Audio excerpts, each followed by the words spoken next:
Bom dia. Boa tarde. Aqui Boa deste lado tarde. do oceano. Boa tarde.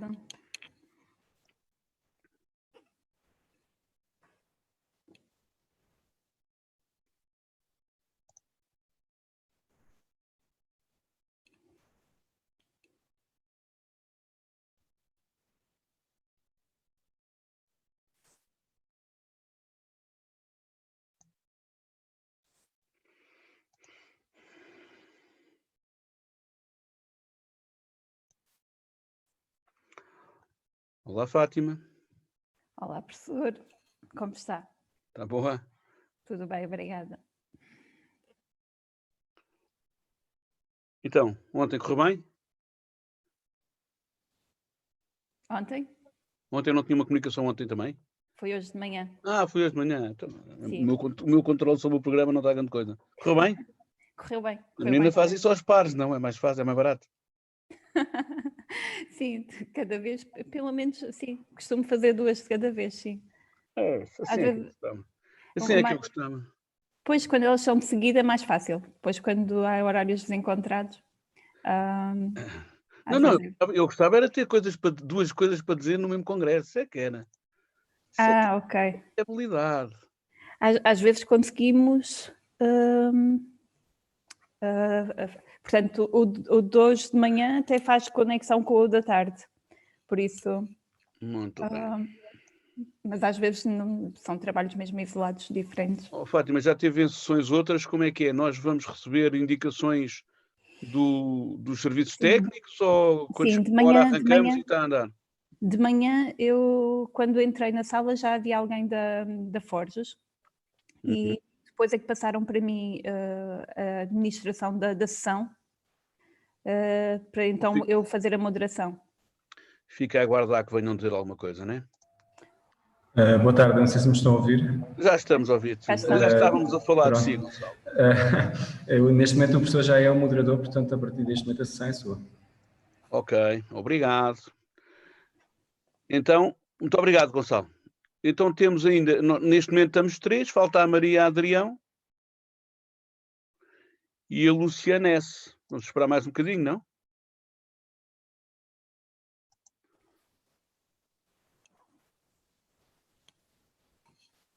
Eu estou aqui, Maria Antônia Adrião. Maria Antônia está aí já, ótimo. Então falta só... Epá, eu estou aqui com um problema com a minha impressora. Só falta então a Luciana, não é?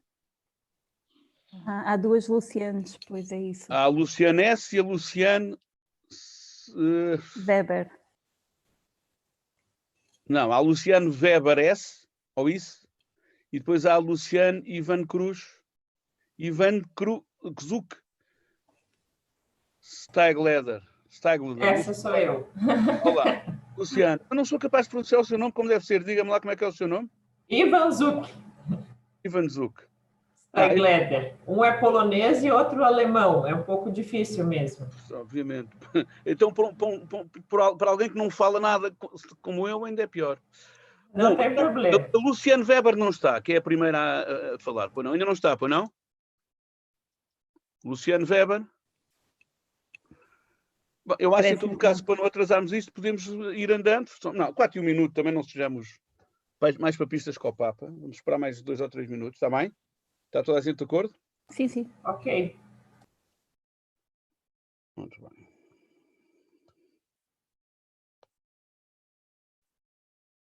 Às vezes há problemas de conexão. Diga, Antónia. Perdão, é porque eu não consegui mais tirar a mãozinha. Mas eu só queria agradecer, muito obrigada, mas eu não sei como tirar a mãozinha. Olha, eu não sei como pôr. Portanto, o meu problema estas coisas do Zoom, isto ainda tem uma série de coisas. Porque ela levanta a mão, depois que eu vou pedir que levanta a mão, ele levanta, nunca aparece nada. Depois também não sei tirar. Isto ainda estamos em fase de transição para o digital e eu espero que não transitemos completamente. Que mantenhamos alguma coisa de bom senso nisto. Mas enquanto esperamos e não esperamos. Tá, muito obrigada.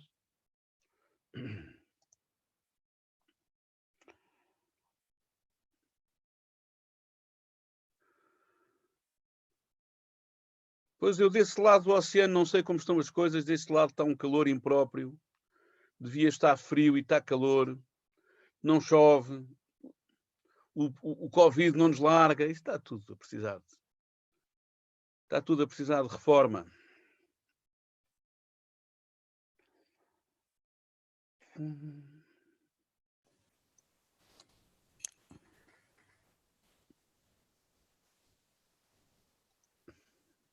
Bom, António, eu acho que nós vamos... Maria Antónia, se estiver de acordo, em nome da organização, quero desejar-vos as boas-vindas. É bom estar aqui, seria melhor se estivéssemos mais próximos, mas isto também já começa a ser uma trivialidade. Portanto, deixemos de considerações paralelas e convido então a Maria Antónia a apresentar a comunicação que ela vai fazer com o título de Educação e Pesquisa em Leitura e Interpretação. Quando quiser, Antónia, pode partilhar a sua tela, se quiser,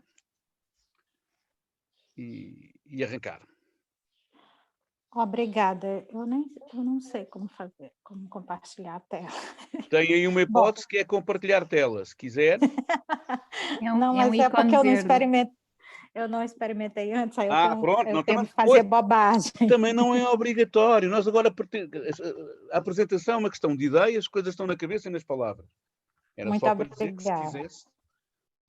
Faz favor, quando quiser, a palavra é sua. Tá bom.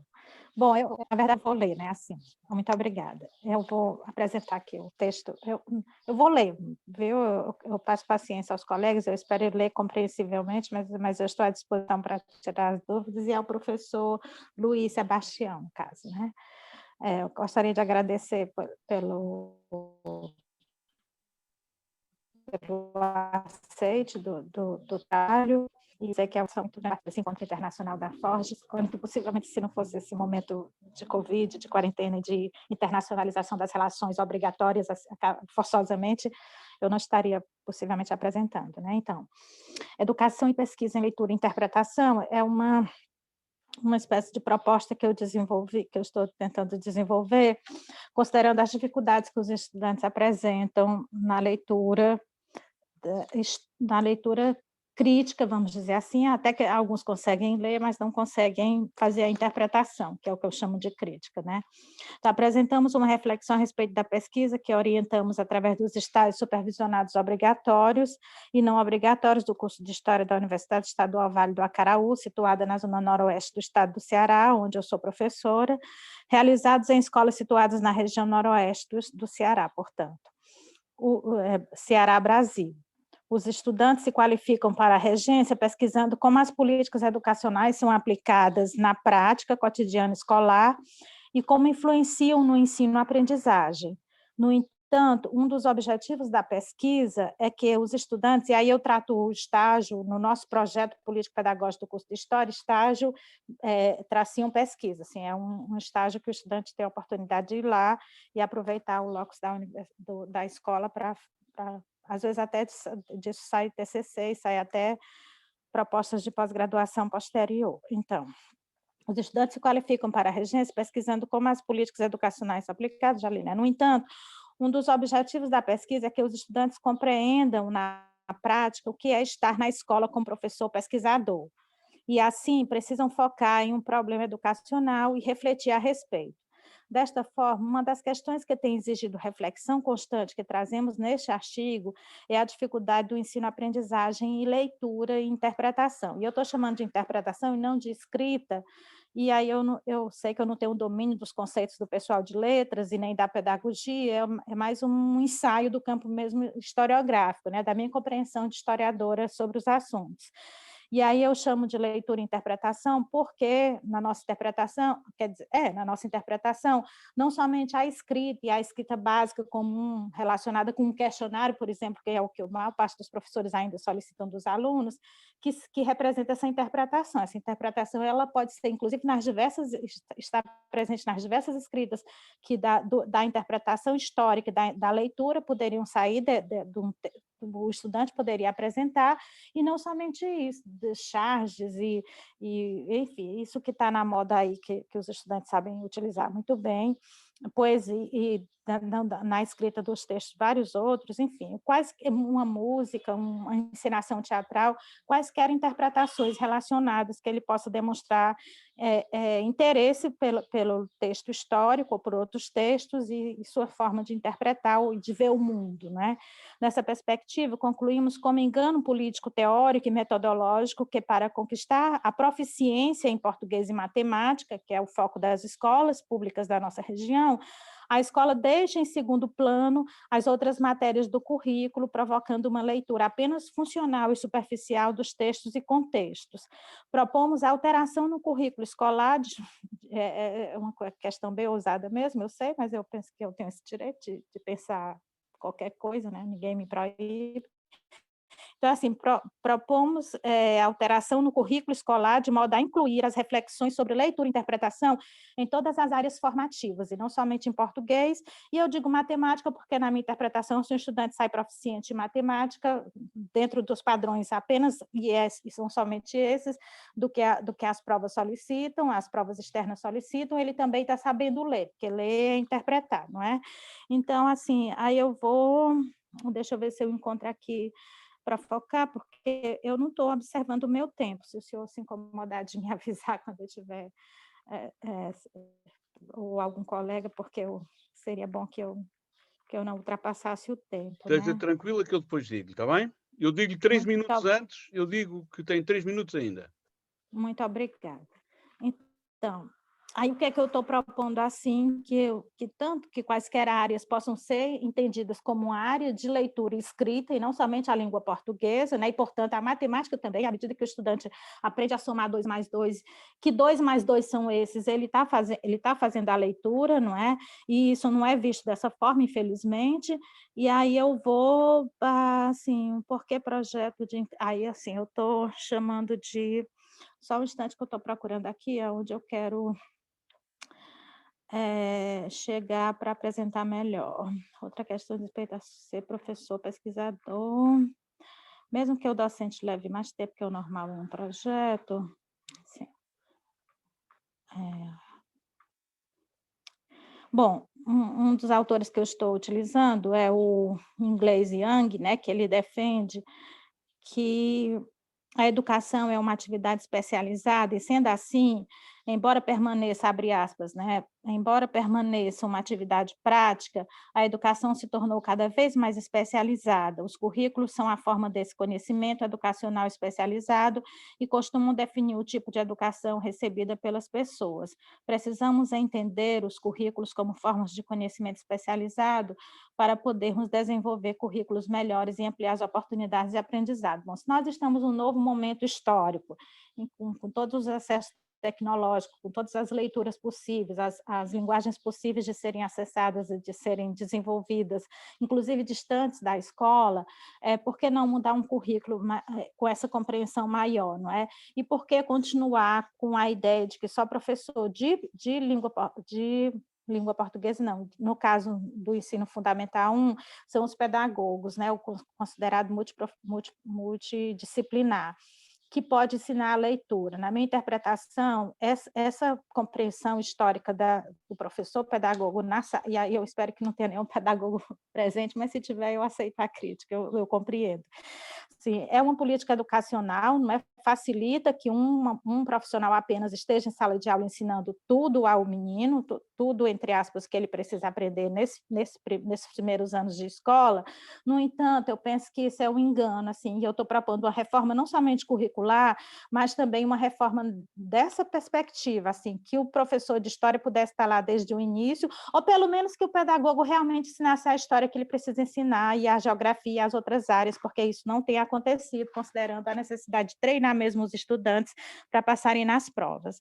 E aí eu estou questionando, né? No entanto, nosso objetivo é o de indicar caminhos, não é exatamente a ideia de propor uma solução, mas indicar caminhos para essa dificuldade que os estudantes apresentam a partir do 6º ano, ou seja, ele vê leitura, vê tudo que ele precisa ver com o pedagogo até o 5º ano, é assim o nosso sistema, o 5º ano do fundamental, a partir do 6º ano é que ele diversifica com outras áreas e com outros professores, ou pelo menos com outros professores, porque as outras áreas estão presentes no Fundamental 1, embora ele praticamente não veja, pelo menos aqui na nossa região.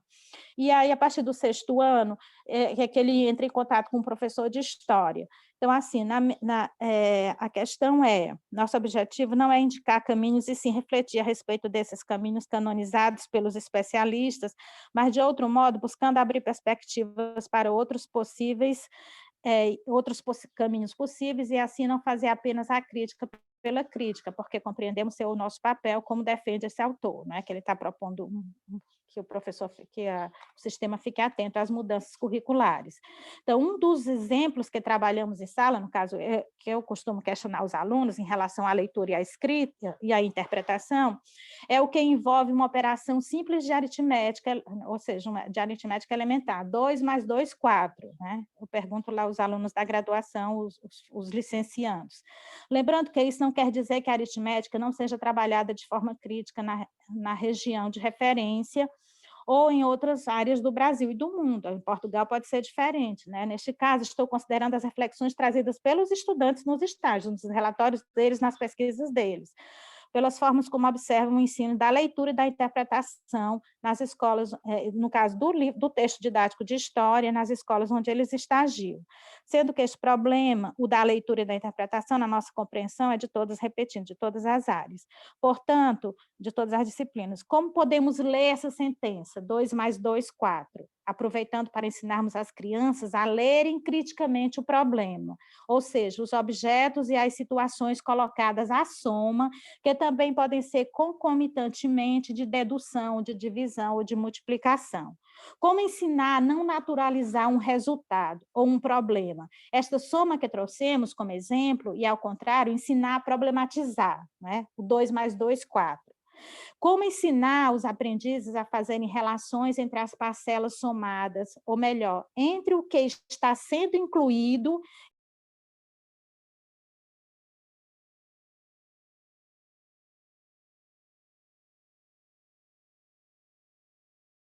Deixámos de ouvir, é preciso Desativou ligar o microfone. desativou o som, Antónia. Antónia, está sem som. Antónia, está sem som. Desligou o seu microfone.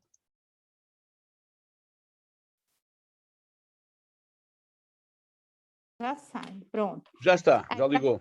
Já está, outra vez de volta. Bem-vinda de volta. Aproveito para lhe dizer, apesar de eu estar a ser muito generoso, porque falta uma comunicante, e eu acho que escusamos estar, e estamos poucos, e portanto podemos estar com alguma tranquilidade no tempo, mas no máximo dos máximos só pode usar 5 minutos. Está bem, Antónia? Muito obrigada, professor. Eu vou concluir. Então, como ensinar os aprendizes a fazerem relações entre as parcelas somadas, ou melhor, entre o que está sendo incluído com o que não está sendo incluído, e as diferenças entre ambos. Alguém poderá dizer, mas não há como fazer relação? É uma simples operação de aritmética para as crianças, para que esse estandalhaço todo, né? Então, neste ponto, discordamos, porque nenhuma sentença é simples, quando se trata, pelo menos, da história, não é? De quem nós estamos formando e quem é esse menino que está lá para aprendendo a ler. Então, quando se trata de refletir leitura e interpretação, menos para as crianças. Vejamos, se o estudante está aprendendo a ler 2 mais 2 é igual a 4, ele está aprendendo a interpretar, não apenas a repetir a sentença. Todavia, se ele não for ensinado a interpretar, apenas aprenderá a repetir, porque interpretar uma operação aritmética exige mais do raciocínio infantil. Do contrário, teremos um texto sem sentido ou sem contexto, e um texto não existe sem contexto, nem que seja hipotético, imaginário, literário, ele tem um contexto, né? Porque é o que lhe dá sentido, significado. Sendo assim, o que estamos adicionando ou diminuindo na sentença? Agora, pode ficar confuso, porque eu estou falando de matemática e do ensino fundamental 1, e os estudantes estagiam no 6º, a partir do 6º ano. é para entender o que é que acontece, que quando chega no 6º ano, o estudante mal não gosta de ler, o que ele sabe ler, ele não quer ler, ele não sabe ler, que eu quero dizer, é ler decodificando as palavras. Eu nem estou falando da leitura, dessa leitura literária, e da literatura. Eu estou falando ele pega o livro de história com desdém, não é? Ele não sabe se colocar, e etc. E o que é que acontece? A minha ideia é refletir, pesquisar o que é que acontece lá no ensino fundamental 1 para esse menino chegar, além das condições sociais que esses estudantes têm, de difícil acesso mesmo à leitura, e eu estou falando de uma sociedade que frequenta a escola pública aqui no Brasil, que, para quem não sabe, são os trabalhadores assalariados o nível mais baixo possível, não é? E é a maioria da população, nós vivemos essa situação. Então, assim, além desse menino não ter muito acesso à leitura, a pouca leitura que ele tem, ele desdenha porque ele não consegue ler, ele não consegue interpretar, e nem o nosso professor, e aí a ideia é eu também propor soluções dentro da graduação, nem o nosso professor sabe o que fazer com isso. Eu estou encerrando, professor, eu sei que eu estou no meu horário.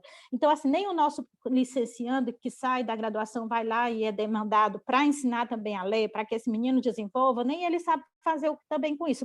Como é que ele faz a leitura? Como é que ele ensina a ler? Ele pede para o menino repetir um parágrafo, por exemplo, ou ler junto. Isso não vai resolver, não é? Isso não vai ajudar o menino a se transformar num leitor. Então, assim, eu tenho tido essas preocupações e eu queria agradecer pela oportunidade. Eu não estou lhe ouvindo, professor. Peço desculpa, sou eu que tirei o som a mim próprio. Muito obrigado pela sua comunicação. O que eu proponho, mas eu gosto de gerir estas situações democraticamente, o que eu proponho é que façamos as apresentações e depois, o tempo que quisermos, utilizaremos no fim para discutirmos e conversarmos tranquilamente sobre isso. Tudo bem? Se for assim, então eu passo... Ótimo, professor. Obrigada. Ok. Passo a palavra à Fátima, à minha colega e amiga e membro do mesmo grupo de trabalho, Fátima Henriques Leal, que vai apresentar eu gostava de estar a dizer, porque está no programa, mas ela vai apresentar uma comunicação subordinada ao tema Online Study, um programa de suporte ao estudo e aprendizagem de estudantes do ensino superior. Fátima, é contigo. Obrigada, professor.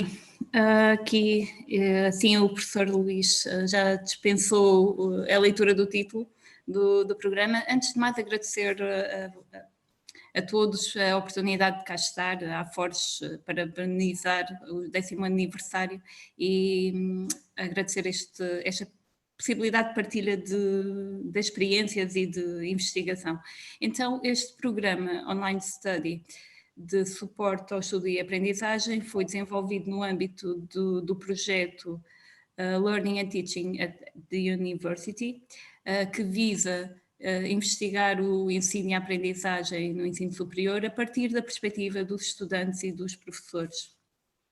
Este é um trabalho que é financiado por fundos nacionais através da FCT, Fundação para a Ciência e Tecnologia, e agora enquadrando de facto o nosso trabalho mais concretamente no âmbito da pandemia causada e das contingências associadas, as nossas salas de aula ficaram completamente vazias e automaticamente nós passámos a receber a universidade dentro dos nossos computadores, dentro das nossas casas. E isto obviamente que leva a uma necessidade de adaptação a esta nova realidade, quer por parte dos professores, quer por parte dos estudantes. Neste estudo, concretamente, nós vamos nos centrar neste último retângulo relativamente aos estudantes. E o que é que nós fizemos? Se nós, de uma forma geral, preocupamos com as experiências de ensino e de aprendizagem neste contexto, obviamente que num contexto pandémico em que sabemos que os nossos estudantes e os nossos professores foram para casa, obviamente que não poderíamos deixar de ter esta oportunidade para dar voz e para compreender como é que eles estavam a viver essas experiências de aulas não presenciais. E então o que é que nós pretendemos numa primeira parte do estudo que eu tive a oportunidade de apresentá-lo de manhã em maior pormenor. Esta primeira parte do estudo, eu vou fazer apenas um resumo muito rápido, de forma a chegarmos à segunda parte do estudo. Precisamente vou utilizar estes dados apenas só para enquadrar o objetivo de falar do programa Online Study. Então, nesta primeira parte do estudo, nós quisemos conhecer as experiências dos estudantes e para isso o que é que nós fomos fazer? Entrevistas. Fomos entrevistar estudantes de licenciatura, fizemos análise de conteúdo, temática e categorial, abordando de uma forma qualitativa, fenomenograficamente, de acordo com Martin. E então, aqui, os objetivos destas entrevistas iniciais foram essencialmente conhecer as diferenças entre o regime de aulas presencial e não presencial, conhecer da parte dos estudantes qual a sua percepção, quais as vantagens e as desvantagens que as houve, conhecer que dificuldades estavam eles a sentir e que experiências metacognitivas e regulatórias, ao nível das emoções, da motivação, pensamentos e regulação, como é que eles estavam a vivenciar este momento. Aqui eu deixei a bold as dificuldades precisamente para chegar onde nós vamos logo de seguida, que foi a partir destas dificuldades experimentadas pelos vários estudantes que nós pudemos desenvolver então o programa de apoio. E estas dificuldades foram precisamente ao nível da separação de papéis e espaços, quando o estudante vai para casa. Não é só estudante porque automaticamente é a universidade dentro do computador, mas continua a ser filho, continua a ser irmão e tem que fazer esta gestão de papéis relativamente aos espaços onde está. A nível da organização do trabalho, das tarefas, da gestão do tempo, das aulas, das tarefas domésticas, houve muitas dificuldades a este nível. A nível cognitivo, a questão da atenção, concentração e retenção da informação foram muito relatadas pelos estudantes como difíceis de lidar. Passar do sistema presencial para um sistema de aulas não presenciais leva a questões motivacionais muito fortes, em que há uma desmotivação muito grande para assistir àquelas aulas que, na maior parte das vezes, assumiram apenas uma transposição direta para um sistema online. Ou seja, aulas de 2, 3 horas presenciais tomaram exatamente os mesmos contornos em termos online, e isto foi angustiante para os estudantes e em termos motivacionais foi suficiente para que eles fossem abaixo. Um cansaço físico e psicológico foi muito relatado e em termos sociais, obviamente que teria que vir ao de cima as relações interpessoais, a falta de contato com as pessoas, a necessidade de interação na aula presencial. Foram estas dificuldades que serviram de base para a construção do programa de suporte ao estudo e aprendizagem que nós estamos aqui a apresentar, que no fundo estamos aqui a apresentar. E então foi este o desafio, desenhar um programa de apoio aos estudantes para que pudessem viver este regime de aulas não presencial de uma forma mais equilibrada. Este programa, no fundo, trata-se de desenvolver competências visando sempre esta transformação dos momentos negativos, e aqui temos o nosso estudante dentro do computador com um ar muito triste, para momentos mais positivos e fazer crer que a aprendizagem, mesmo online, pode ter aspectos positivos e temos é que dar a volta para conseguir ter os resultados e a aprendizagem necessárias. Então este é um programa genérico, desenvolvimento de competências e de estratégias facilitadoras do processo de aprendizagem, foi desenhado a partir da investigação realizada sobre a aprendizagem em contexto de ensino superior, e são muitos os autores que o fazem. Teve como necessidade de dar resposta a estas necessidades de uma forma rápida. Foi baseado em investigação, obviamente, mas em simultâneo este programa deveria ter a linguagem acessível, próxima aos estudantes e deveria ser abrangente, devia chegar ao máximo possível de estudantes que conseguíssemos. Gratuito, não é? Convinha que este programa fosse gratuito, de acesso livre, que fosse também apelativo e convidativo e que tivesse conteúdos breves, incisivos e úteis. Por último, também a possibilidade de, em casos de maiores dificuldades em lidar com esta situação, também esta possibilidade de haver reencaminhamento para um serviço de apoio em termos da psicologia que existe aqui na Universidade de Évora, que é o Serviço de Extensão à Comunidade em Psicologia. Então, nós recorremos a imagens, a infogramas, a mapas conceptuais, a vídeos, alguns já existentes e outros construídos de raiz para este efeito, pequenos questionários e com base nestes estes recursos tiveram incidência em temas como o planeamento das tarefas académicas, organização, gestão de tempo, aspectos cognitivos, desde a atenção, concentração, o foco, aspectos regulatórios, nível das emoções, os sentimentos, e em termos de controle volitivo, ao nível da motivação, e também alternativas ao convívio presencial. Portanto, estes temas vieram tentar responder àquelas tais necessidades e dificuldades que foram levantadas como resultados no primeiro estudo apresentado. Considerações finais e algumas das questões que nós podemos deixar aqui em cima da mesa. Ainda hoje, portanto, o programa está disponível. A forma mais prática que nós conseguimos para que fosse disponibilizado a muita gente de forma gratuita e rápida foi através da criação de uma página no Facebook que está disponível para consulta. Este programa acabou por ser bem aceito por parte dos estudantes por aquilo que nós conseguimos apurar a partir das interações criadas, as partilhas dos conteúdos que foram criados, as mensagens enviadas para os administradores do programa através da página, a procura de ajuda mais especializada, de facto, no fundo aquilo que nós nem queríamos muito que acontecesse, acabou por acontecer. Houve estudantes que perante esta situação desenvolveram quadros de ansiedade que sentiram a necessidade de recorrer a serviços de psicologia e ainda bem que nós estávamos a trabalhar em conjunto com alguns psicólogos do serviço, porque foi mais rápido este agendamento de consultas e de sessões que foram realizadas online, necessariamente, e para além disso a solicitação para realização de formações específicas para algumas destas temáticas que foram aqui apresentadas. Considerações finais ainda. Obviamente que este programa apresenta as suas limitações e apresenta muitas, certo? E precisamente por isso é que continuará a ser desenvolvido no quadro deste projeto de investigação. Numa próxima fase de atualização, pretende-se que estes vão assentar numa plataforma digital que seja mais específica, mais robusta, mais promotora da autorrelação das aprendizagens, que por acaso ou não por acaso já estava contemplado como um dos produtos visados pelo próprio projeto. Para terminar, aqui tenho um print screen da imagem de capa da nossa página de Facebook.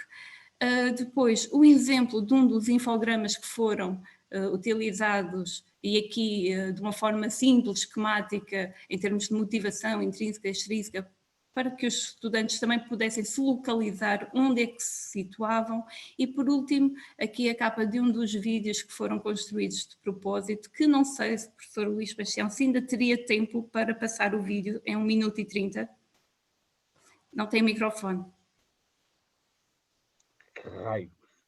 Tem sim, Fátima, mas nós estamos bastante folgados, pode passar à vontade. Pronto, então eu vou partilhar aqui um vídeo, sim, então já. Aqui as nossas referências bibliográficas, fazer o ESC e o vídeo. Espero que o som dê para ouvir. Já cá está o som.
Pronto, e assim termino a minha apresentação. Muito Obrigada. obrigado, Fátima.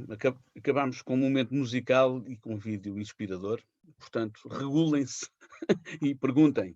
E pronto, vamos passar para a próxima comunicação, com a tranquilidade que nos resta ainda até uma hora para acabarmos esta sessão, não estamos de castigo, e portanto peço à Luciana, eu não tenho pedido porque acho essas coisas, primeiro porque sou desajeitado e não tenho jeito para isto, e depois porque me esqueço que há normas mínimas, que é, como eu não tenho notas biográficas e que mandava a boa educação que eu apresentasse às pessoas, pedi à Luciana que tomasse conta da situação, da comunicação que vai fazer, mesmo se quisesse, tivesse à vontade para nos dizer quem é, o que faz e ao que vem, se assim me entender. Claro, com certeza. Eu vou só já tentar compartilhar aqui para a gente ver se funciona.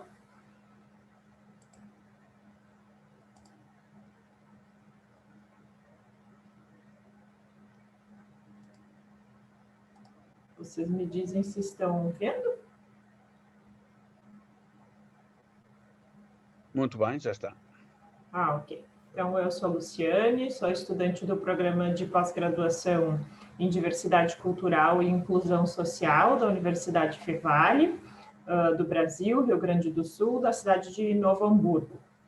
Então, a minha apresentação aqui é um recorte da minha dissertação de mestrado, que está em andamento, em fase de finalização. Então, eu trouxe parte, né, desse estudo grande para apresentar ele completamente aqui, então eu trouxe parte para compartilhar com vocês, e a minha orientadora, então, a professora Dinorá. Então, contextualizando um pouquinho, né, dessa pesquisa, ela tem como temática a integração da extensão ao currículo dos cursos de graduação, e eu faço recorte aqui no âmbito do ensino presencial, porque se fôssemos também dar conta do ensino à distância, teríamos outras, enfim, referências a buscar. Então, como é um estudo de mestrado e a gente precisa focar o objeto de pesquisa, então optei por, inicialmente, né, fazer esse estudo voltado ao ensino presencial. Eu trouxe aqui os objetivos de forma completa, né, da pesquisa, mas vou focar em um posteriormente. Então, de forma geral, a pesquisa busca compreender essa contribuição desse processo de curricularização da extensão para o preceito da indissociabilidade, né, ensino, pesquisa e extensão nas universidades comunitárias, que são universidades que aqui no Brasil têm uma característica um pouco diferente, né? Nós temos as universidades públicas, que são aquelas mantidas pelo governo, as universidades privadas e as universidades comunitárias, que são fruto de uma organização das próprias comunidades, enfim, lideranças comunitárias, né? Que não visam fins lucrativos, mas que fazem uma cobrança de mensalidade para o seu sustento, né? Então, elas têm uma perspectiva de também devolver à comunidade as suas atividades, através de serviços, de atividades, e por isso tem um potencial na extensão bastante grande. Como objetivos específicos, então, eu tenho analisar os percursos do Fórum de Extensão das Comunitárias, que é a representação política, então, dessas universidades para a efetivação dessa curricularização, identificar os modos de implantação dessa integração no currículo, porque até então a extensão andava em paralelo ao currículo, né? Ela não estava integrada, e demonstrar, através das experiências dos acadêmicos, essa relação da curricularização da extensão também com a pesquisa. Então, vou me focar aqui neste primeiro objetivo, então, que é o que já está afindada a coleta de dados, e os demais ainda estão em andamento. Então, as funções da universidade, como é de conhecimento de todos, né, se baseiam em ensino, pesquisa e extensão, primeiramente na origem das universidades, bastante focado em ensino, né, como uma função que é a principal, ou que a gente vislumbra mais facilmente como a função da universidade, posteriormente agregando a função de pesquisa, né, como produtora de conhecimento, e a extensão vem a se somar, então, como essa relação com a sociedade, né, buscando também transformar, buscar conhecer e entender essa realidade, fazer esses pontos de conexão e também relações com saberes advindos de outras origens, não só do meio acadêmico, né? Então, esse conceito de extensão que eu trago aqui, que é dessa resolução que é bastante recente, que também justifica a minha pesquisa, né? Ele abrange, então, essa extensão neste contexto acadêmico, né? Diferente do que em outros momentos, que era uma atividade que acabava visando uma função mais assistencialista, né? Onde a universidade acabava realizando atividades para suprir necessidades que são realmente reconhecidas pela falta até de talvez uma atuação do próprio governo, de políticas públicas e em função da própria característica de desigualdade que nos encontramos aqui no Brasil, precisando, então, ser realizada por outras vias, né? Então, a universidade acabava assumindo esse papel de assistencialismo ou de oferta de serviços gratuitos para a comunidade. Mas agora a gente vem com uma perspectiva diferente, evoluindo no sentido de diretrizes, de conceito, para tornar isso mais próximo ou integrado à questão acadêmica, né? De forma que a gente possa observar uma perspectiva de formação por meio dessas atividades também, envolvendo comunidades externas, mas sempre envolvendo também os acadêmicos. Aqui eu não vou me deter exatamente a explicar todos esses aspectos aqui, mas achei importante também trazer para vocês terem uma ideia ou um contexto desse percurso histórico e legal da extensão universitária, né? Então, que vão abrangendo desde a Constituição, lá de 88, quando ela é reconhecida, então, como uma função das universidades.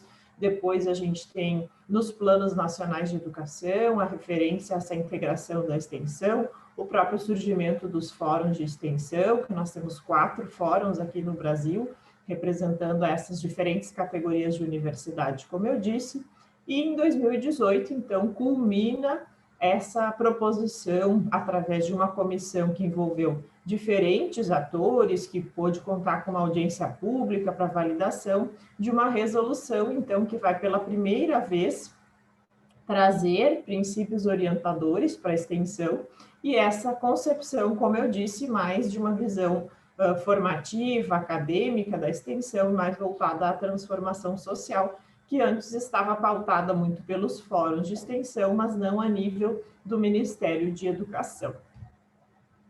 Então, essa primeira etapa da pesquisa, que é o foco que eu trago aqui, ela buscou analisar, então, este fórum em especial, que é o das universidades comunitárias, nestes percursos dos encontros, né, dos eventos que acontecem anualmente, como que a gente vislumbrava, através das cartas que se produzem desses eventos, a manifestação, né, de como esse fórum se colocou em relação a essa integração da extensão, que por vezes parece positiva, mas por hora também por determinar uma carga horária mínima, que é de 10% da carga horária do currículo, também parece bastante impositiva e até ferindo a autonomia das universidades quanto à definição, né, dessa carga horária conforme a característica de cada curso. Então, formalizar e institucionalizar a extensão me parece que era algo necessário, mas a forma como isso vem colocado é um pouco impositiva e é interessante analisar. Neste período de 2014 a 2018, que então é o ano que é lançado o PNE, né, 2014, o PNE que está vigente, até o ano de 2018, onde a diretriz, então, é lançada. Então, por isso, esse recorte de tempo foi definido. Aqui eu trago também os procedimentos metodológicos, então foi feito todo o planilhamento dessas cartas, a leitura aprofundada para a identificação das temáticas abordadas, das pautas, depois a gente fez a leitura integral dos registros, né, relacionou os registros aos pareceres, à própria diretriz, e também aos processos históricos e políticos, porque essas cartas trazem muito essa preocupação com o cenário político, com as questões econômicas, então achei importante também fazer relações desta forma. Aqui eu trago, então, esse planilhamento na íntegra para conhecimento de vocês. Então, são todos os eventos desse período, né? É um evento anual. Aqui eu pude observar também na forma de registro algumas fragilidades, porque não havia uma padronização, então haviam cartas com diferentes formatos de registro, né? E aí algumas informações se perdendo, algumas muito sucintas, outras abordando mais a programação do evento em si, o que tinha sido abordado, e as pautas realmente deliberativas do fórum não contempladas.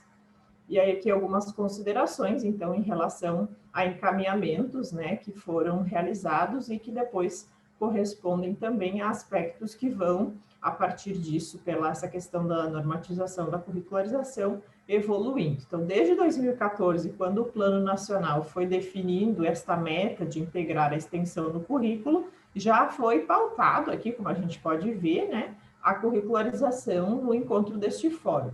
Depois se discutiu a questão da indissociabilidade, que não deixa de ter relação com isso, a própria articulação, extensão, pesquisa e inovação no ano seguinte, os desafios da extensão, porque para operacionalizar isso, há necessidade de investimentos, de manutenção de horas, de professores. Então, toda essa crise econômica e que aflige a educação é uma preocupação que se mostra permanente nas cartas deste fórum, e depois os marcos, então, da extensão, justamente para essas perspectivas transformadoras, porque há uma preocupação deste fórum, que é marcada nas cartas, de se perder alguns princípios da extensão por uma operacionalização desta integração de forma muito pontual, né, que se coloque apenas formalmente isso dentro do currículo para cumprimento de tabela, vamos dizer assim. Então, aqui alguns resultados, né? A gente tinha uma limitação ali na apresentação para o evento de texto mesmo, então trouxe como preliminares, porque realmente o são. Então, essa sistematização, né, possibilitou evidenciar as pautas tanto da indissociabilidade quanto da curricularização como presentes neste evento, né? E também mostrou essas questões críticas, como eu disse, né? Eu não tenho como foco essa questão do ensino à distância, mas até foi me provocado na avaliação do resumo, né, no evento, que eu pudesse abordar isso. Eu acho que sim, é algo bastante interessante e importante de, na sequência, eu estar olhando, mas agora eu não vou conseguir dar conta no escopo da pesquisa, né?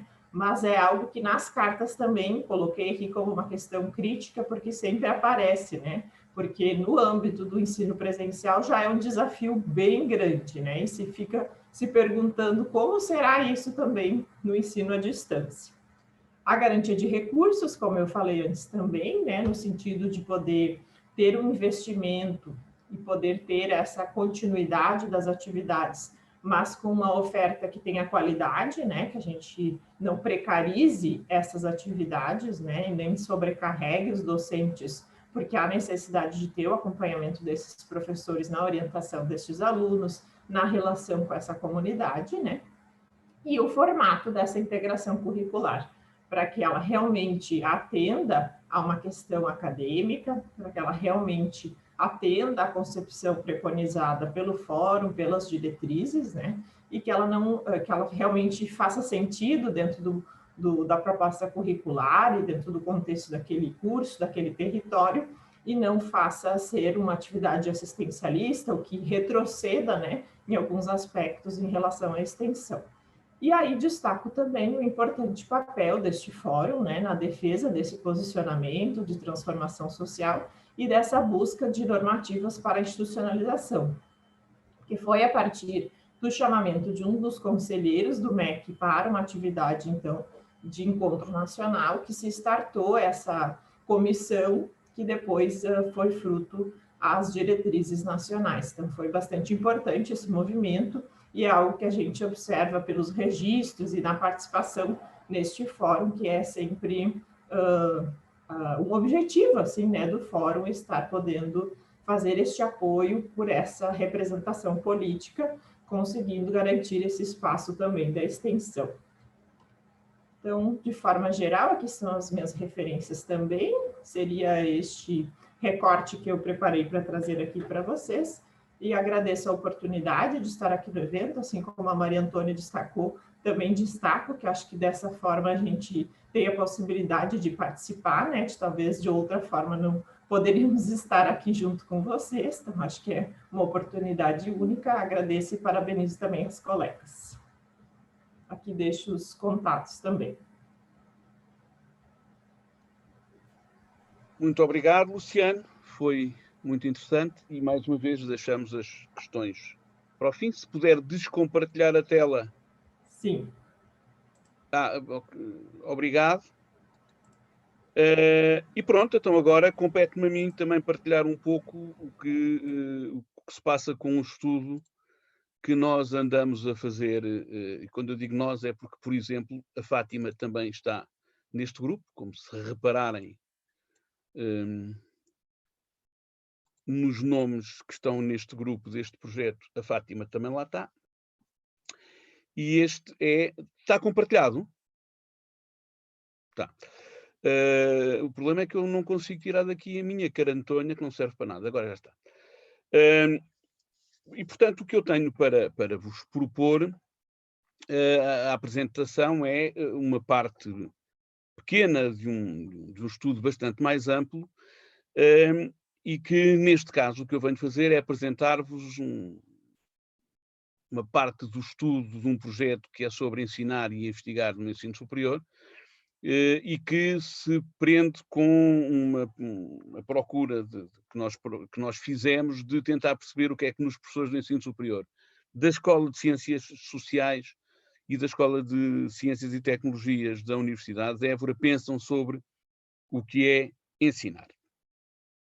Não nos debruçamos aqui nos processos concretos, como se ensina e como se aprende, e, portanto, não estamos preocupados com a questão dos mecanismos, dos condicionantes e das condições de aprendizagem, mas procuramos perceber quais são as concepções que os professores universitários têm, quer sejam oriundos das escolas de ciências sociais, quer da Escola de Ciências e Tecnologia. É pressuposto deste estudo, e é importante nós termos consciência de que os estudos científicos já têm sempre premissas que são pontos de partida, são convicções gerais, são crenças fundadas que funcionam como ponto de partida dos estudos. E neste caso é pressuposto deste estudo que aquilo que os professores pensam acerca do que é a aprendizagem influencia de modo decisivo o modo como estruturam, planificam e executam o seu trabalho docente. É da intencionalidade da sua prática que depende, em grande parte, a qualidade dos processos de ensino-aprendizagem. E, por arrasto, a qualidade percebida das instituições de ensino superior e, com isso, os seus níveis de financiamento. E, portanto, cada vez mais está na agenda das investigações sobre o ensino superior esta ideia da qualidade, a ideia de como é que nós somos capazes de nos apropriar dos mecanismos que são os geradores de produtos avaliáveis, e a aprendizagem é um deles.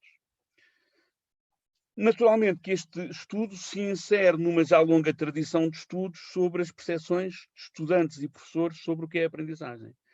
E por isso convocamos para este debate e para esta apresentação os estudos de Roger Perry, dos anos 70, que foram realizados com estudantes em Harvard e Radcliffe, nos Estados Unidos, e a partir de entrevistas abertas. E este estudo permitiu identificar um padrão sequencial de 4 crenças fundamentais acerca do conhecimento. Uma primeira é que o conhecimento se destina a constituir certezas sobre o que é certo e o que é errado, e, portanto, uma ideia muito pré-moderna quase do conhecimento, aqueles dos autores designaram por dualismo. Depois, uma forma mais complexa ao reconhecimento, que há muitas maneiras de olhar para uma determinada situação, a que eles chamaram multiplicidade. Uma terceira crença que considera a interpretação de evidências objetivas como uma variedade de possíveis soluções, que é o relativismo, e depois, num quarto passo, este relativismo evolui para a tomada de consciência de que, se não há verdades assumidas e absolutas, eu pelo menos tenho que tomar partido por uma delas. E, portanto, eu tenho que, no conjunto do mundo complexo, eu tenho que me comprometer com uma determinada perspectiva.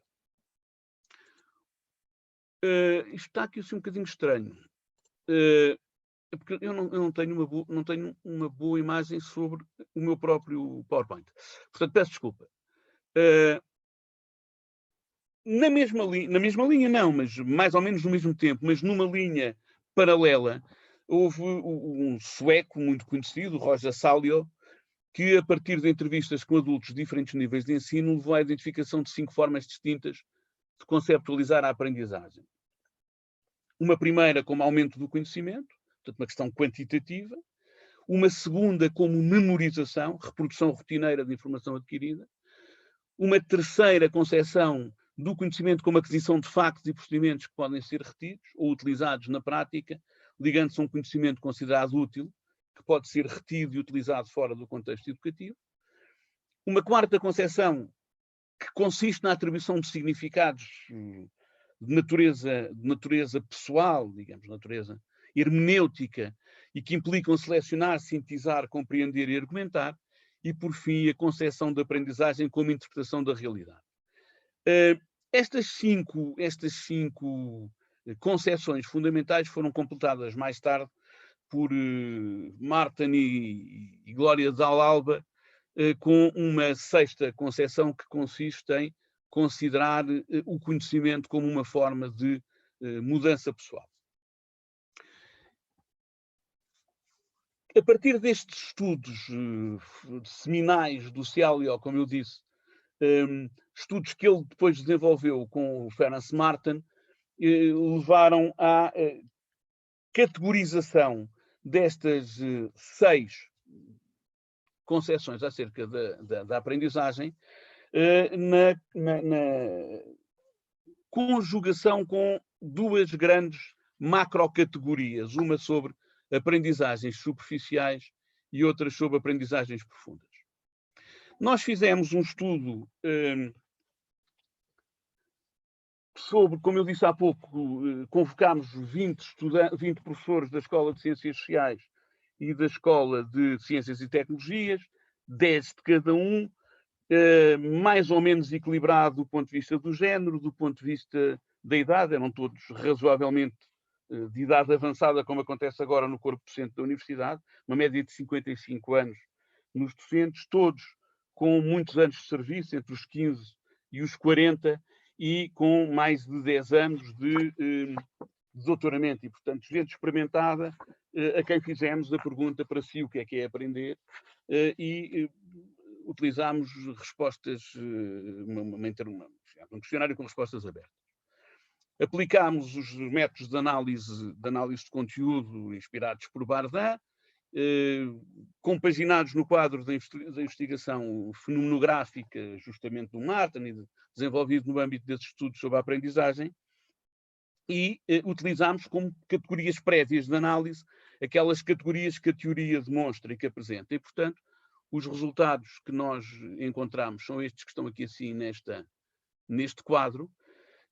E vemos que, nas categorias de conhecimento superficial, nós ainda temos um número razoável de respostas. 19% dos professores reconhecem que o aumento de conhecimento faz parte da aprendizagem. Isto não estranha, porque é óbvio que não há todas as operações subsequentes, mais complexas e mais desenvolvidas, que se fazem sobre dados, sobre o conhecimento, pressupõem que há aquisição de informação de base, e, portanto, isto explica este resultado. Depois vemos que os professores estão mais sensibilizados para uma abordagem mais profunda e consideram que a compreensão profunda dos fenómenos faz parte importante da aprendizagem. Para além daquelas 6 categorias que eu apresentei anteriormente e que são oriundas da teoria, nós notamos, na análise que fizemos das entrevistas, a emergência de 2 outras categorias que relevam muito da evolução que nós temos vindo a assistir no desenvolvimento didático e pedagógico no ensino superior, nomeadamente o de entender a aprendizagem como um processo e entender a aprendizagem como desenvolvimento de competências sociais. Fazendo agora um pouco uma análise de cada uma destas categorias, só para exemplificar com algumas das posições dos professores, a concepção da aprendizagem, na concepção superficial, a concepção da aprendizagem como aumento de conhecimento, encontra aqui sim algumas formulações interessantes, como por exemplo esta que eu sublinho, é a oportunidade de aceder ao conhecimento produzido ao longo do tempo e que assenta em tradição, investigação e estudo, e é aplicar e usar o conhecimento, é referido apenas por um dos professores. E, portanto, é curioso como há como que uma desvalorização da preocupação utilitarista e pragmática do conhecimento, uma vez que só um dos professores é que diz que a aplicação e a utilização desses conhecimentos é uma das funções principais da aprendizagem. Já nas concepções profundas, a aprendizagem como compreensão é concebida como construção de sentido, relacionamento com conhecimento e experiências anteriores com a informação, onde a informação adquire um significado pessoal. Remete para o pensar de forma autónoma, a interpretação crítica da informação para o desenvolvimento do raciocínio, da imaginação e da criatividade. Temos aqui também algumas unidades de significado que foram encontradas no discurso dos professores. Gosto particularmente desta primeira. A aprendizagem na universidade tem de estar habitada pela chama da imaginação e, para isso, os professores têm eles próprios de viver uma verdadeira aventura intelectual. Esta ideia de que os professores fazem caminho e aprendem com os alunos e que têm que aprender para poderem fazer o caminho com os alunos. E o desenvolvimento do espírito crítico é uma das grandes valorizações que nós fazemos do conhecimento e, portanto, esta última frase que nós recolhemos, o desenvolvimento de espírito crítico, sobretudo na área das ciências sociais e das humanidades, articular espaços-tempos de leituras com debate informado e crítico. Ainda na concepção profunda, a categoria ver as coisas de forma diferente, isto é, a capacidade de recolocar em questão as coisas que sabemos e as coisas que temos por adquiridas, é uma das conquistas fundamentais do conhecimento. Nos tempos que correm, temos aqui 3 unidades de sentido que utilizamos. E ainda a concepção mudar como pessoa, que, se lembram, faz parte daquela 6ª categoria que foi acrescentada aos primeiros estudos de Cialio e que tem muito que ver com a importância que nós hoje estamos a dar ao desenvolvimento dos chamados soft skills e das competências metacognitivas. Isso também está ligado à emergência destas 2 categorias que não estavam previstas e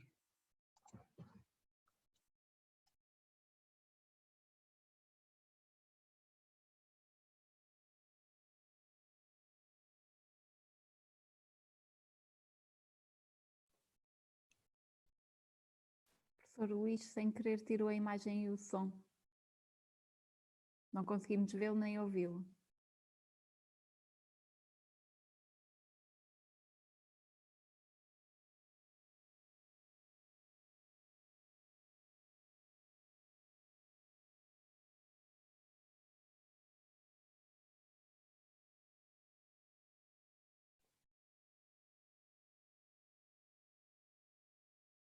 Professor Luís?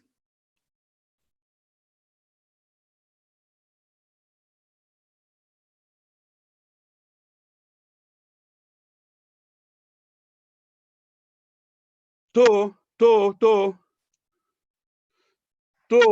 Já está connosco. Epá, desculpem lá, tive aqui uma quebra de sinal, não sabem porquê.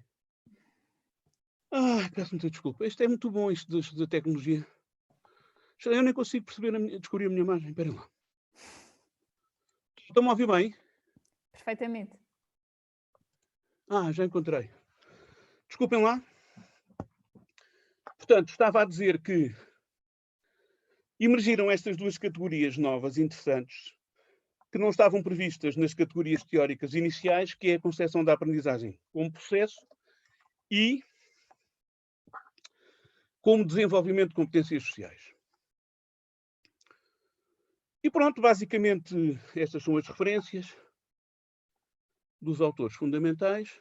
Professor, nós só conseguimos ver o quadro, deixamos o quadro de respostas. Será que partilhou a tela ou partilhou só o PowerPoint?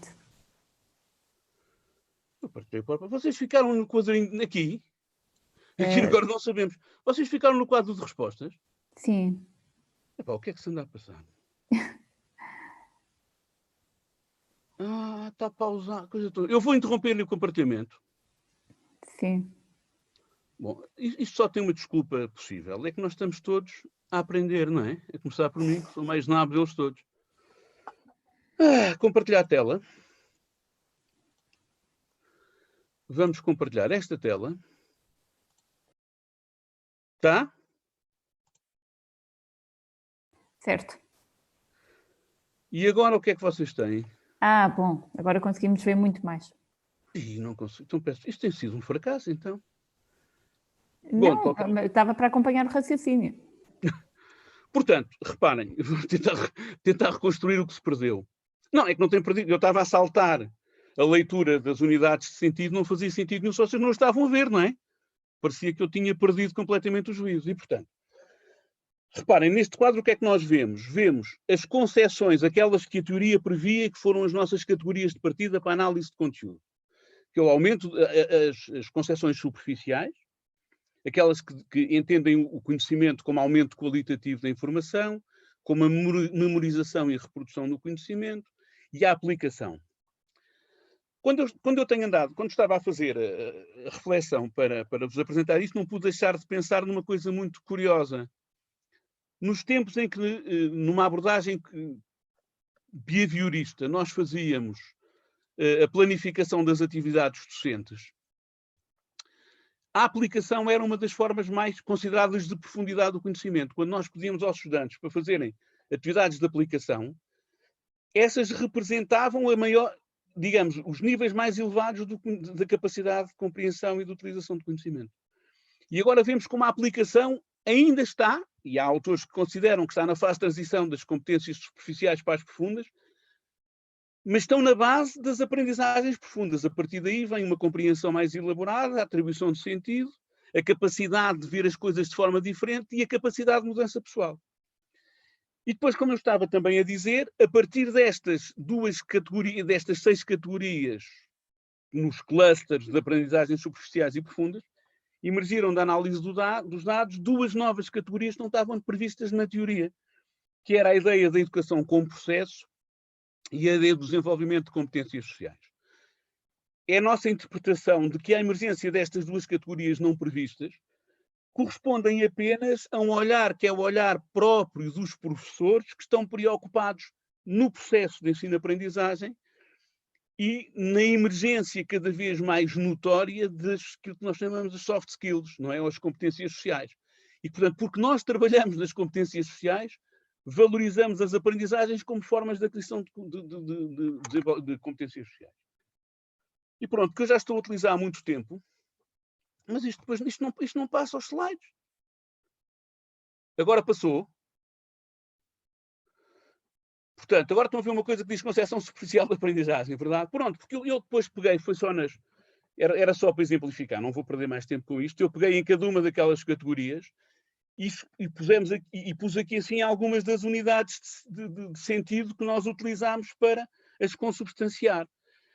E, portanto, a aprendizagem como aumento de conhecimento. Temos aqui o S1, S7, S11, vocês conhecem, isto é a codificação tradicional de referência aos participantes, sendo que a partir do 10, 11, 12, 13, 17 são membros da Escola de Ciência e Tecnologia e abaixo são da Escola de Ciências Sociais. Sendo que não há nas respostas grandes diferenças sob esse ponto de vista, como se via naquele quadro anterior e que vocês tiveram bastante tempo a olhar para ele. Depois, a concepção profunda da aprendizagem, com uma definição e algumas unidades de sentido, mas eu não vou agora, enfim, com tantos precalços, e porque eu já estou a utilizar 15 minutos, que era o meu tempo, eu vou passar isto muito rapidamente, porque isto não traz nenhuma novidade à argumentação que eu estava a utilizar. São as referências, e a novidade que eu queria trazer para aqui era justamente esta ideia de que estamos a trazer para o ensino superior preocupações que são preocupações de 50 anos no estudo da aprendizagem no ensino básico e no ensino secundário, e que esta transformação, este transporte destas preocupações para o ensino superior está a permitir notar a emergência de novas categorias que a teoria ainda não previa, e sob esse ponto de vista é promissor, e também a verificação de um outro facto que já vinha sendo notado em estudos anteriores, de que nós tendemos a aceitar que há uma uma hierarquização das aprendizagens superficiais para as aprendizagens profundas. E que, portanto, as aprendizagens profundas são sempre preferidas às superficiais. E o que este estudo que nós temos vindo a fazer, mas isso não é novo completamente, porque acontecia em alguns dos estudos anteriores, provam, é que não é óbvia esta hierarquização e que temos consciência de que as duas formas de conhecimento persistem nas mesmas pessoas, e nem é só em momentos diferentes, persistem nas mesmas pessoas em momentos síncronos sobre a mesma tarefa, porque algumas tarefas pressupõem comportamentos de diversos níveis. E pronto, era o que eu tinha para vos dizer. Ficamos com tempo agora para perguntas.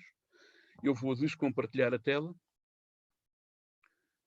E vamos utilizar, ainda temos 20 minutos, se quisermos, bons 20 minutos para utilizar, para conversarmos uns com os outros e fazermos perguntas uns aos outros. Alguém quer fazer perguntas? Se ninguém quer, eu quero. Eu faço as primeiras, que são sempre as mais difíceis.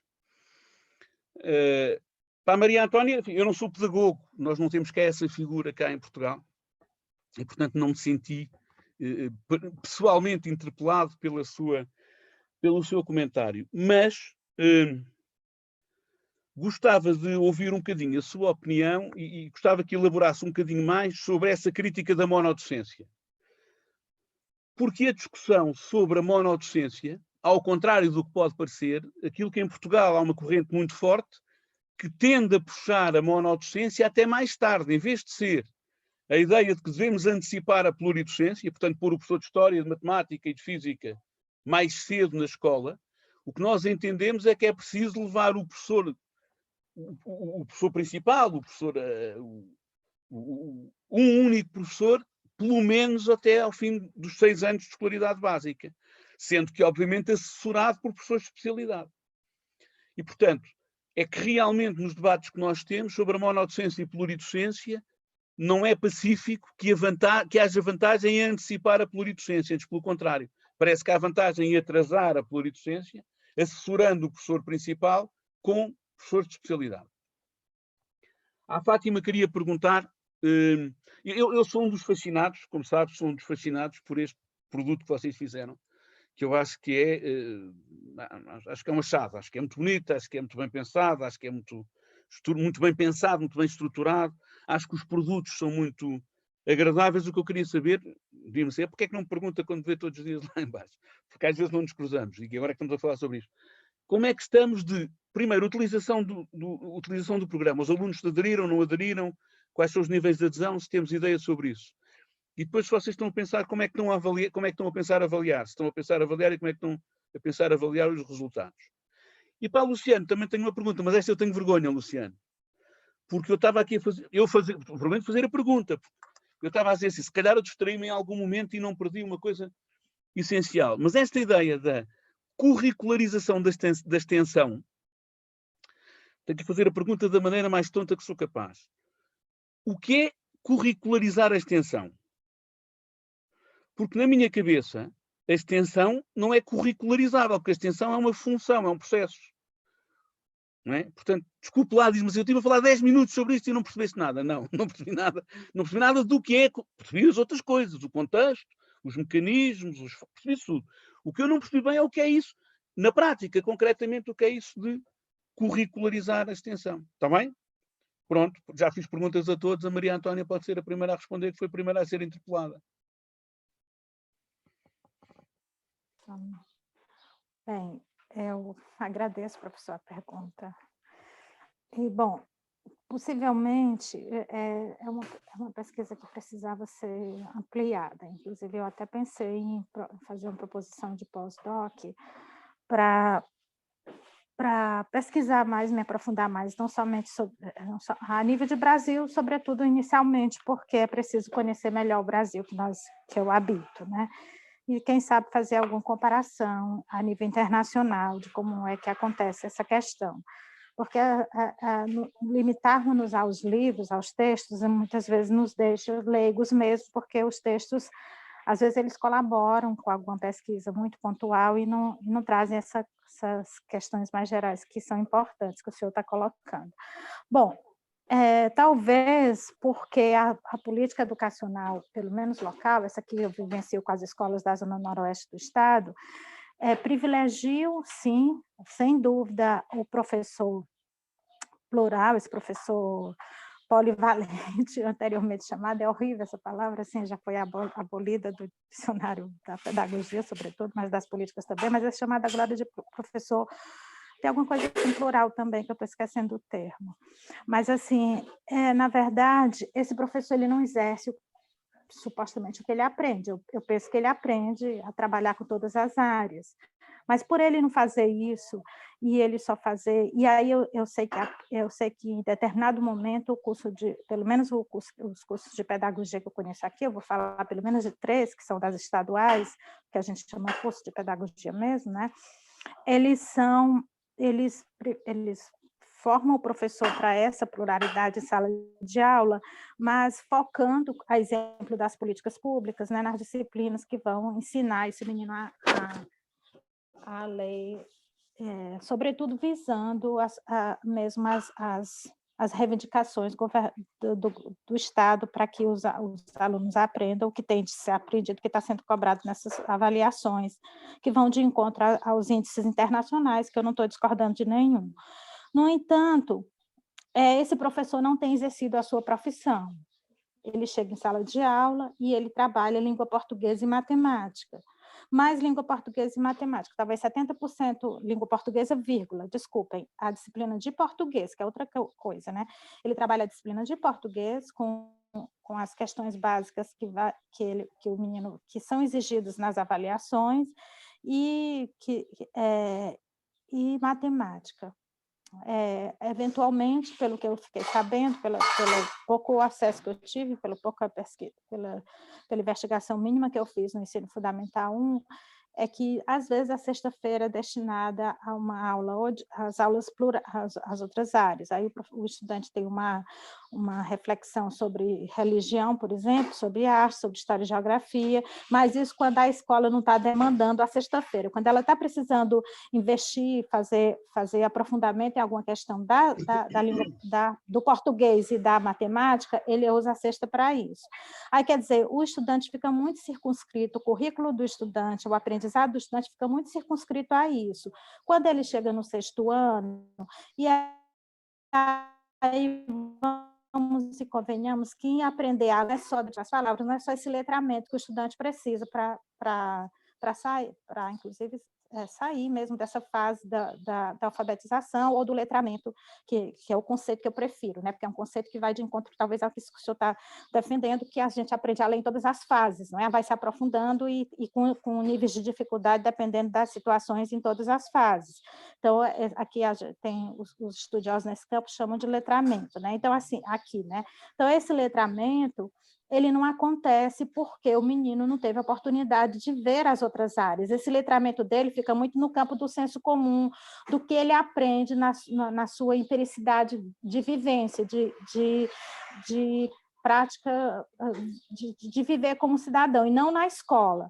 Na escola, aí a reflexão dele, vamos supor que ele vá estudar um texto sobre o que é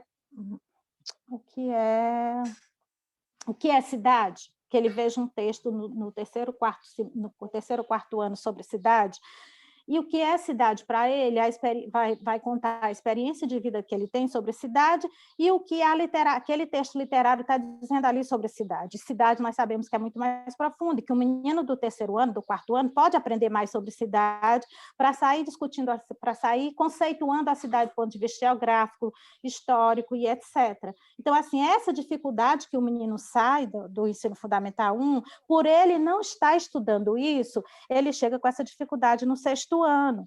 E nós, quando pegamos o menino no 6º ano, nós não podemos voltar para os conceitos básicos, porque o currículo do 6º ano tem que andar. Então, ele já vai estudar, por exemplo, como é que a civilização foi criada e como é que a cidade nasceu, e aí ele já passou a fase de estar preparado para uma leitura mais densa, mais complexa. Então, assim, é mais por isso, para talvez resolver um problema local, do que propriamente um problema pedagógico da política educacional, né, que é talvez a pior proposta que eu podia apresentar, porque o professor, o pedagogo podia fazer isso sim, se ele também tiver um curso voltado para isso, porque o que nós ficamos sabendo em conversa com as professoras da pedagogia de Fortaleza, por exemplo, onde acontecem 2 cursos, o da UFC e o da UES, é que lá também os cursos de pedagogia estão cada vez mais simplificados, porque se voltam também para as necessidades governamentais. Então, assim, é um jogo que tem gerado no Brasil aquilo que a gente pode chamar, e aí não é uma coisa, pelo que eu tenho observado e não pesquisado, não é uma coisa só do estado do Ceará, não. É um jogo que está levando nossa população, que não está ampliando, sim. Se a gente for considerar que o Brasil já foi o país mais analfabeto do mundo, numa estatística que saiu em 1950, e que nós avançamos para até hoje o nível de ensino superior de 18%, então, assim, a gente tem conseguido avançar, mas ainda está muito longe da gente sair do percentual da nota 3 no ensino, nas avaliações internacionais. Então, assim, e para isso, para se sair desse percentual, penso que é preciso que se pense em políticas, que se pense em outras possibilidades, e assim, que a gente ouse mesmo a sugerir coisas que podem ser consideradas até esdrúxulas, no entanto, que podem colaborar com esse nível de aprendizagem que é tão importante, para que a gente possa desenvolver mesmo ciência, possa desenvolver mesmo educação, possa mesmo sair desse patamar que a gente se encontra de reserva de mercado, aí eu vou usar esse termo absurdo, mas é como está acontecendo, assim, de analfabetos funcionais, entende? Eu penso que a gente deve querer mais enquanto professor de universidade, formador de professores.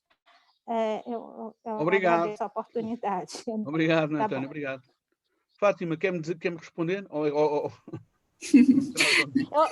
Eu antes de responder, antes de fechar meu microfone, eu esqueci de agradecer novamente, de dizer que eu gostei muito das reflexões que as professoras trouxeram, e eu anotei, fiz algumas anotações aqui que eu acho que talvez contribua, inclusive, para eu informar no meu colegiado, e para, quem sabe, a gente desenvolva alguma questão nesse sentido também, sobretudo a proposta da professora de português e do professor, mas também eu gostei da questão da curricularização, porque a gente tem discutido isso aqui também, né? Muito obrigada. Obrigado. Obrigada também a todas e ao professor também pela partilha de conhecimentos, experiências e de vivências de outras realidades que não a nossa portuguesa, não é? Sobretudo aqui as experiências Brasil, temos uma realidade sempre diferente, característica, específica, e obrigada por essa partilha. Professor Luís, respondendo à sua questão, eram 2, portanto, uma que prende-se com a avaliação do programa e a segunda eu não consigo, não tomei nota. Não, é só a adesão, sabemos quantos miúdos é que utilizaram isso. E se houve algum... Então, através do Facebook, que eu achava que merecia.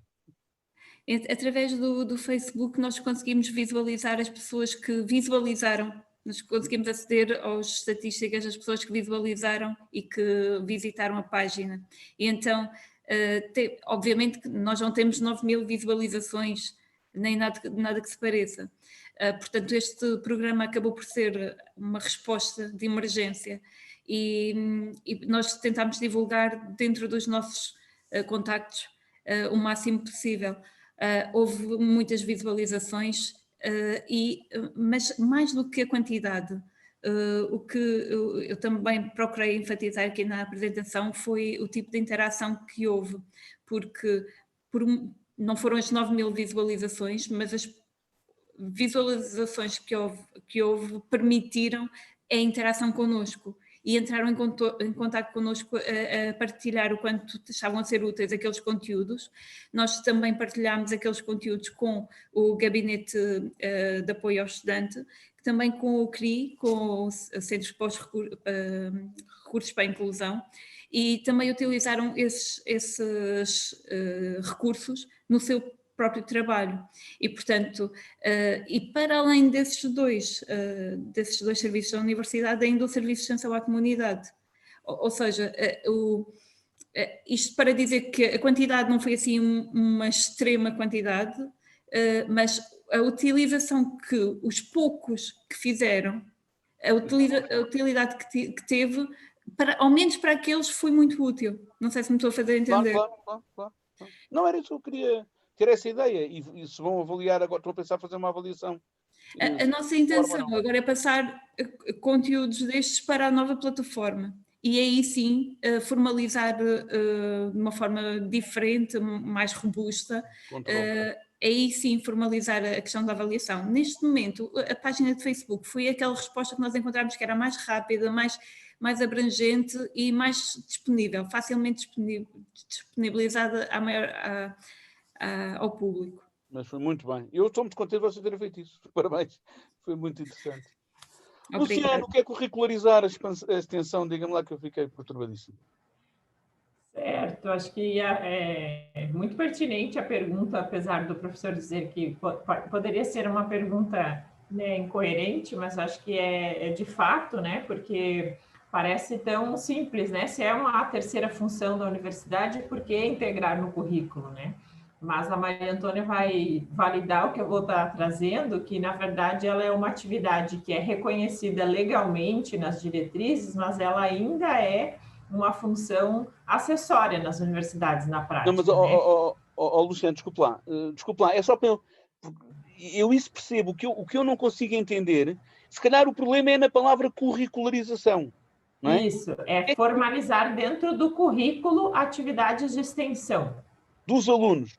Exatamente. Os Então, alunos terem eles atividades de extensão. Isso, E serem incorporadas no seu percurso formativo.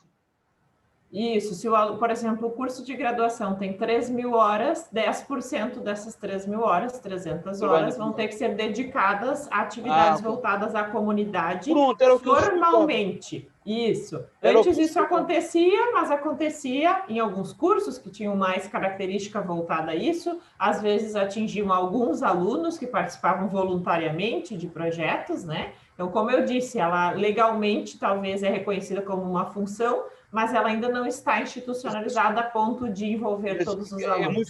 É muito curioso. Já sei de onde é que vinha o meu erro. Vou-lhe dizer, porque é interessante e pode ser útil para futuras comunicações. Sobretudo se for por cima do Oceano Atlântico. Na nossa cabeça, a extensão é uma atividade obrigatória da carreira dos docentes. Isto é, a universidade é que tem a obrigação de fazer extensão.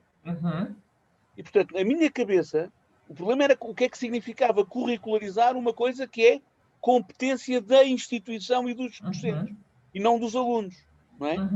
Porque isso e não deixa de estar correto, professor, porque da forma como elas... o currículo à comunidade, e, portanto, nós damos atividade de trabalho dos alunos fora do contexto estritamente curricular, mas na nossa cabeça a extensão é uma coisa que é da universidade, não é dos alunos. Era por isso que não estava a perceber por causa dessa dificuldade. Claro, e como o professor traz, é o que a gente encontra nas universidades comunitárias. Como elas nascem de um movimento da própria comunidade de oferecer o ensino superior nos seus territórios, então ela já tem essa característica de voltar serviços e atividades para a comunidade também, como uma devolução também para essa comunidade, de buscar muito as demandas dessa comunidade para ofertar cursos, né? Então tem muito essa relação, mas é uma relação da instituição com essa comunidade, e não dos alunos propriamente no seu percurso de formação. Então, é essa a grande mudança, né?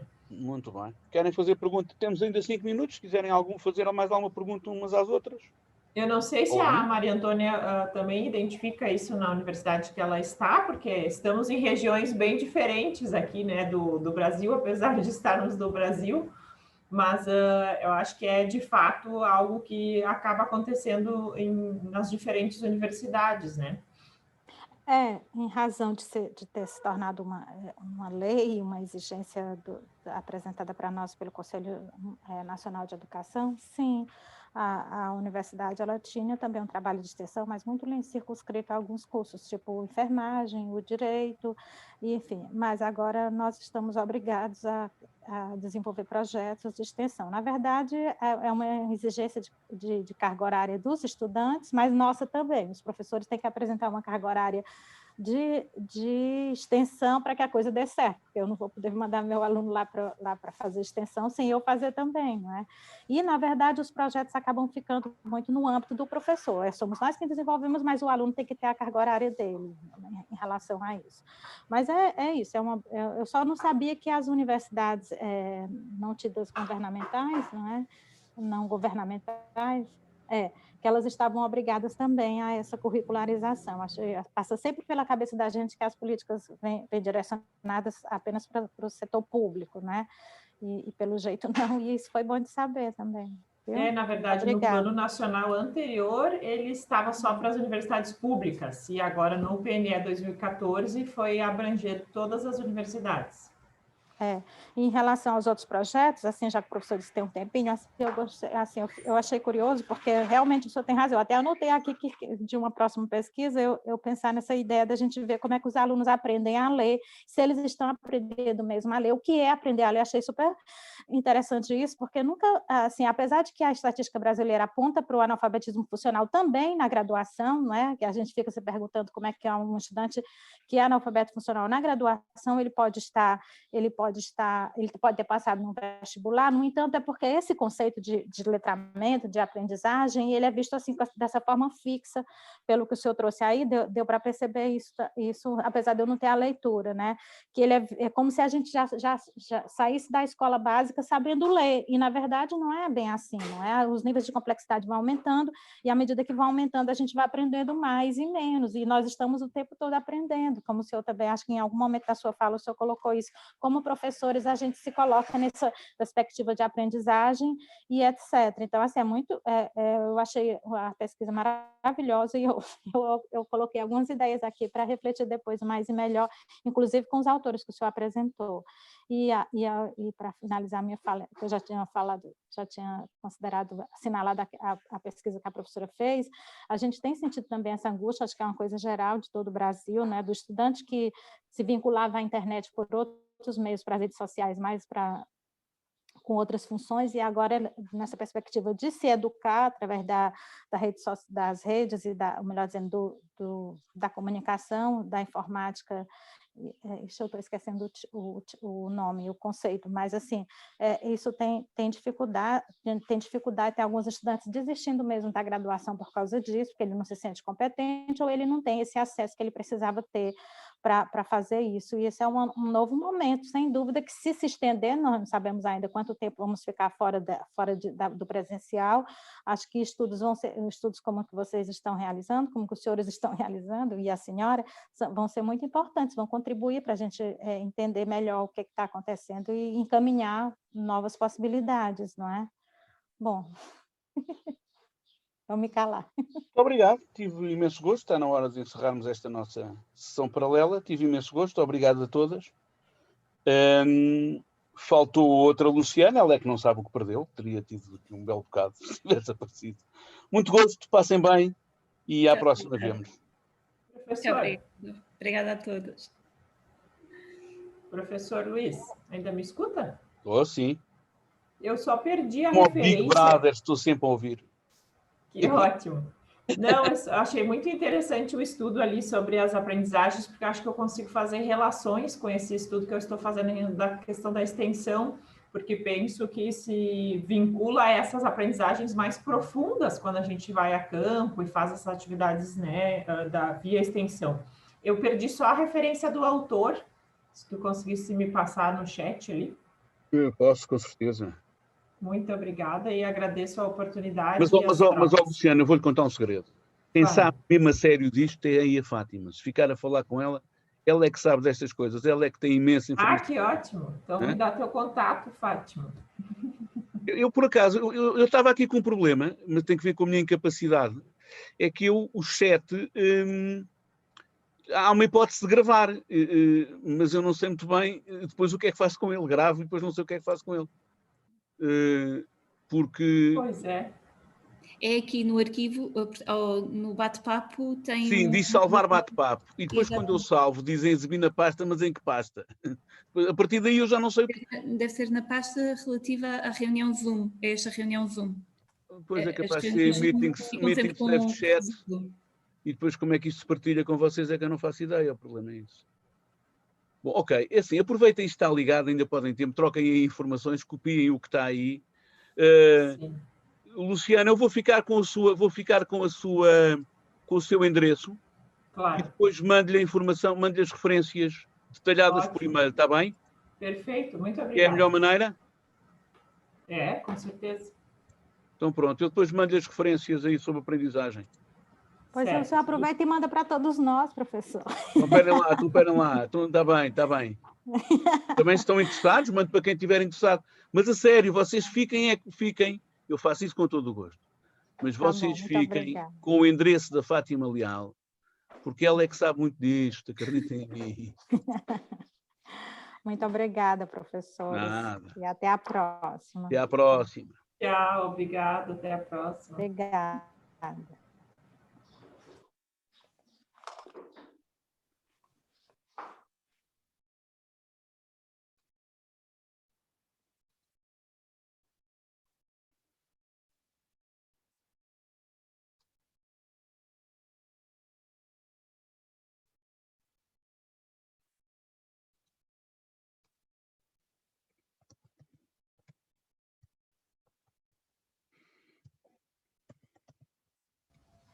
O professor está a ouvir-me? Estava a escrever-lhe a dizer assim, Gonçalo, vamos embora. Pronto, eu ia dizer, se me permite, vou terminar então a sessão.